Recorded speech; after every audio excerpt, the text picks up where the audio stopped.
Happening right now, an emergency court hearing that could keep government food assistance going for 42 million of the nation's most vulnerable Americans.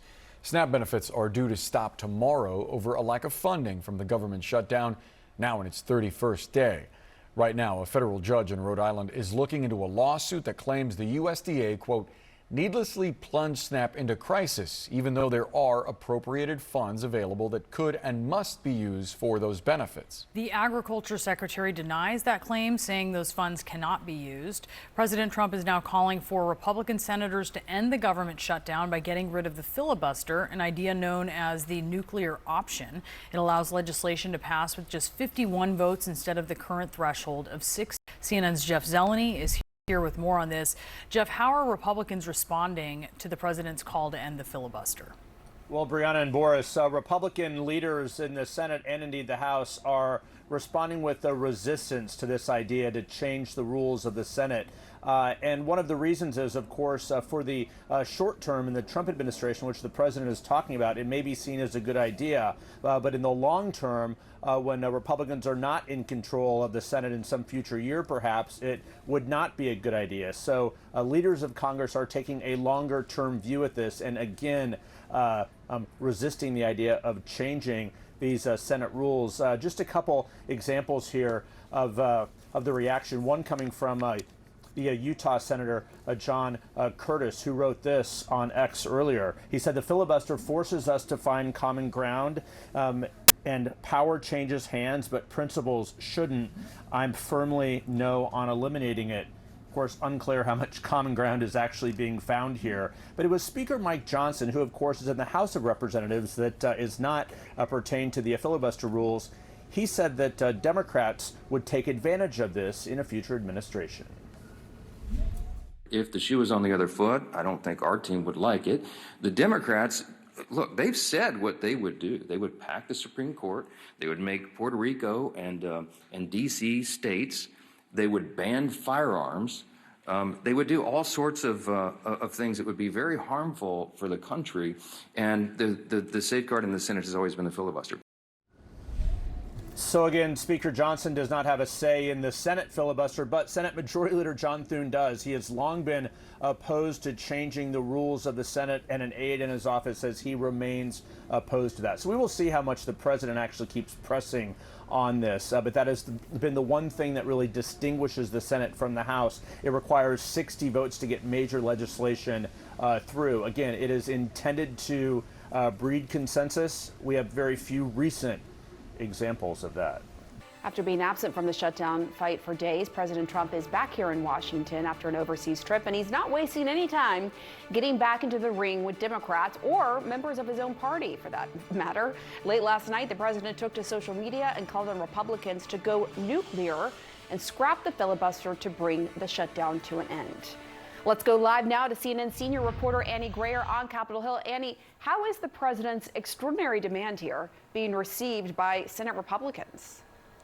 Well, the top Republican in the Senate, Leader John Thune, has been against this idea, and I just got a statement from his spokesperson saying that Thune's position has remained unchanged even after the president's fresh demands on Senate Republicans. And that is because the 60-vote threshold in the Senate is really the bedrock of the institution. It's what requires both parties to have to work together on issues like government funding. Now, both parties have explored this idea of eliminating the filibuster at various points in time, but have always stopped short of doing it, because while it's nice while you're in power to be able to pass your priorities more quickly, if you're ever in the minority, getting rid of the filibuster really eliminates any seat at the table that you may have. So take a listen to how Leader Thune expressed his opposition to this just a few weeks ago.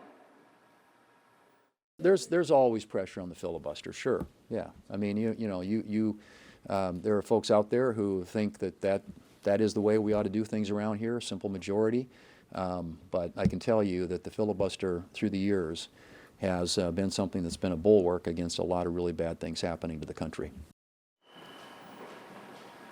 So now the question is what Trump's demands are going to do to the beginnings of bipartisan negotiations that were starting to happen on Capitol Hill. It really throws a wrench into the beginnings of goodwill that was starting to develop between Senate Democrats and Republicans. But the Senate is not in session today, and the pressure to come to a deal to end this government shutdown is only mounting. The real pains of this shutdown are building. Federal workers continue to go without pay, and starting tomorrow, over 40 million Americans are going to lose their food assistance and start to go hungry. So the pressure is on, and the president getting involved with this demand doesn't seem like there's broad appetite among Senate Republicans, but shows that he understands that the pressure to act and create an end to this stalemate is only building, Pamela. All right, Annie Grayer, thank you so much. You mentioned the filibuster. This is fascinating because President Trump didn't just kind of tweet like 2 words. He put an entire long post up. This is just part of it. It's now time for the Republicans to play their Trump card and go for what is called the nuclear option, get rid of the filibuster and get rid of it now. This is something that the Senate Majority Leader, John Thune, told me recently on this program. Most other Republicans, even Mike Johnson, who isn't in the Senate but has an opinion as Speaker of the House, just said this morning he thinks that's a bad idea. And how rare is that you're hearing from both Republican congressional leaders that they are not on the same page as Trump? And perhaps they'll hold the line on this one. This does feel to be like the one red line that Senate Republicans have, even when they have sort of complied with Donald Trump and his increasingly norms-breaking sort of actions over and over again. The filibuster seemed like it was the one sacrosanct thing. Because it'll help them now, but as soon as Democrats retake the Senate, it's going to be a nightmare for Republicans. Absolutely. I mean, look, we had sort of the mirror image of this debate when Senate Democrats controlled, right? That they were, the Democrats were constantly getting frustrated. They couldn't get things done. And there was a real movement, in fact, among the base of, is the filibuster almost a litmus test question? And you did have people like Kyrsten Sinema, Joe Manchin say, wait a minute, you know, so there's always just that threat looming of it could always be worse when the other guys are in charge. It's an interesting test of John Thune, I think, in particular, as an institutionalist, someone who worked under Mitch McConnell, versus what his party is now, which is beholden to Donald Trump. And there will be a divide on this question. I mean, we'll see if they get rid of the filibuster. It's already been weakened over the years between the sort of Josh Hawley, Tuberville set, and over here, the more establishment, Thune, Murkowski set. You're going real inside politics. Well, you know, used to be Capitol Hill person. I'm trying to impress you, Dana. I said I love it. I love it. Consider me impressed. Thank you both. President Trump is calling on Republicans to eliminate the filibuster to end the ongoing government shutdown.